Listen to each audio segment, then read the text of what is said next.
भले आपके शब्द आपके डिजायर के इमोशंस को बताते हैं, लेकिन अगर वो डिजायर मैनिफेस्ट होके नहीं आ रही है तो इसका सिर्फ ये मतलब है कि आप अपने डिजायर के वाइब्रेशनल मैच में नहीं हैं। और आप जब तक उन चीज़ों को बोलते रहेंगे कि नहीं आ रहा है, और मैं इस वक्त हैप्पी नहीं हूँ, या मैं इस वक्त इस प्रॉब्लम से बात कर रही हूँ, या इस कारण मेरे लाइफ में ये प्रॉब्लम है, अगर ये डिज़ायर मैनिफेस्ट होके आ जाए तो मेरे लाइफ की प्रॉब्लम ख़त्म हो जाएगी। जब तक इन सारी बातों को आप बात करते रहिएगा, जस्टिफाई करते रहिएगा, दूसरों को बताते रहिएगा, या फिर मन ही मन सोचते या ध्यान देते रहिएगा, तब तक आप उस वाइब्रेशनल फ्रीक्वेंसी में आ नहीं पाइएगा। आप बोल रहे हैं मुझे ये नहीं चाहिए चीख चीख के, और यूनिवर्स को सुनाई दे रहा है मुझे यही चाहिए। ज़रूरी नहीं है कि शब्द हो, ज़रूरी नहीं है कि आप अपने मुंह से बोल रहे हो, लेकिन अगर आप सोच भी रहे हैं, ध्यान भी दे रहे हैं, तो भी वो यही समझ रहा है। हमें लगता है कि हम अपने प्रेजेंट सिचुएशन से कैसे मुंह मोड़ ले, वो बहुत एविडेंट है, वो बहुत सामने है, बिल्कुल एक्चुअली दिख रहा है।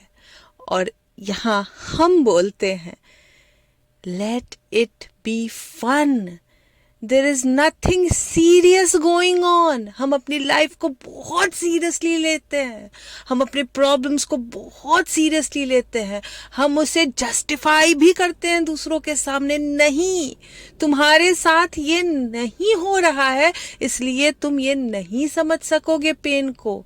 लेकिन अगर हम आज से सिर्फ ये डिसीजन लेते हैं कि इतना भी सीरियस नहीं है, इतना भी मेजर नहीं है, इससे भी वर्स्ट लोग जी रहे हैं, सिर्फ नीचे अपने से नीचे एक बार देखे और अपने प्रॉब्लम को आके, तो समझ में आएगा इतनी बड़ी प्रॉब्लम नहीं है।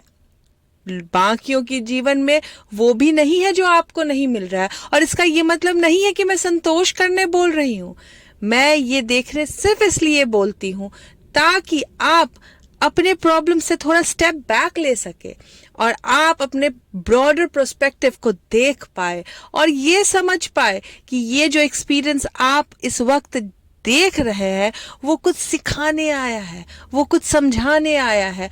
लेकिन हम अपने प्रॉब्लम्स में इतना रैप्ड अप हो जाते हैं कि एक्चुअली बड़ा पिक्चर देख ही नहीं पाते हैं और हम जस्टिफाई करने लगते हैं। हम बोलते हैं मुझे क्यों नहीं मैनिफेस्ट होके आ पा रहा है, सारे लोगों इतने कंफर्टेबली रहते हैं, वो जो मेरा पड़ोसी है वो पूरे दिन चिढ़ता है, चिल्लाता है, गंदे से बात करता है, वो भी मेरे से बेटर लाइफ जी रहा है, मैं क्यों नहीं।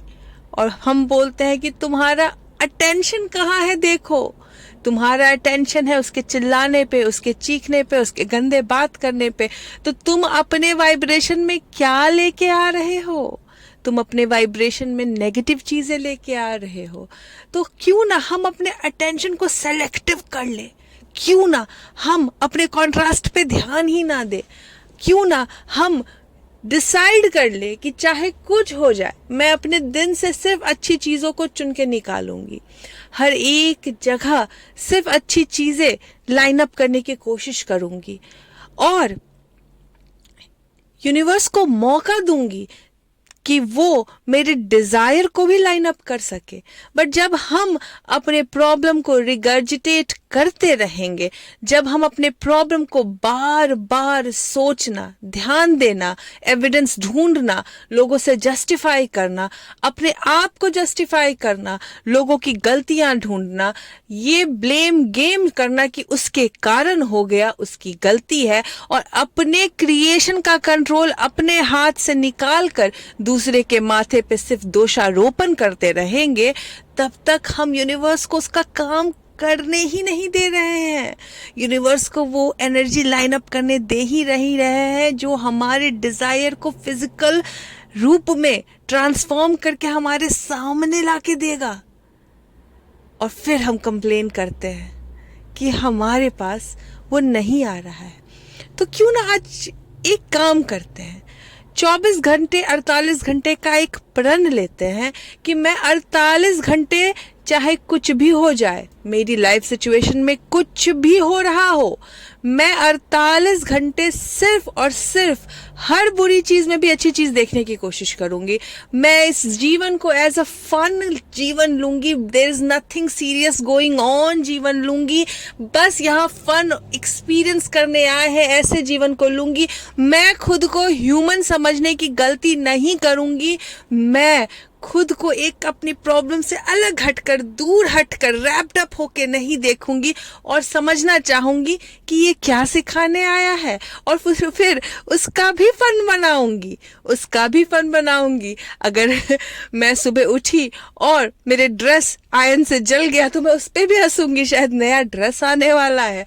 अगर मैं कार चलाने गई और रास्ते में बहुत सारा ट्रैफिक जाम मिला तो मैं उस पर भी हंसूंगी कि अच्छा, मुझे खुद से बात करने का समय मिल रहा है। अगर मैं ऑफिस गई और मेरे बॉस ने मेरे से गंदे से बात कर लिया तो भी मैं हंसूंगी कि अच्छा, ये मुझे कॉन्ट्रास्ट दे रहा है ताकि मैं और बेटर अमाउंट की जॉब मैनिफेस्ट कर सकूं। और इस तरीके से सेलेक्टिव होके अगर मेरे लाइफ पार्टनर ने 2 बोल गंदे से बात भी कर ली मुझसे तो मैं हंसूंगी कि वो मुझे बता रहा है कि मेरा वाइब्रेशन खराब है, जरा अपना वाइब्रेशन ठीक करके आती हूँ। मैं मेडिटेट करूंगी, मैं सोऊंगी, मैं पॉजिटिव लिस्ट ऑफ एस्पेक्ट्स बनाऊंगी, लिस्ट ऑफ पॉजिटिव एस्पेक्ट्स। मैं ग्रैटिट्यूड करूंगी, मैं थैंक यू बोलूंगी लोगों को। पूरे दिन, सारे दिन 48 घंटे का ये प्रण लेती हूँ कि मैं अपनी रीप्रोग्रामिंग करूंगी और फिर देखूंगी मैजिक होते हुए अपने लाइफ में। अगर ये आप 48 घंटे तक कर सकते हैं तो ये आप 24 घंटे पूरे जीवन भर भी कर सकते हैं। और फिर आपको संतोष नहीं करना पड़ेगा, फिर आपको एविडेंस दिखेंगे कि यूनिवर्स आपके डिजायर को फिजिकल फॉर्म में लाइन अप करने लग गया है। लेकिन पहले बेबी स्टेप लीजिए, 48 घंटे ये प्रण कीजिए कि मैं ये करने की कोशिश करूंगी और जी जान से करने की कोशिश में जुट जाइए। एक्चुअली क्या सीरियस हो रहा है, कितना सीरियस ले रहे हैं हम इस जीवन को। अंत में तो वापस सोर्स के ही पास जाना है, तो क्यों ना इस ह्यूमन एक्सपीरियंस को अमेजिंग बनाते हैं और कंट्रास्ट को भी मजे से फन वे में एंजॉय करते हुए समझने की कोशिश करते हैं और वेट करते हैं डिजायर का फिजिकल फॉर्म में लाइन अप होने का।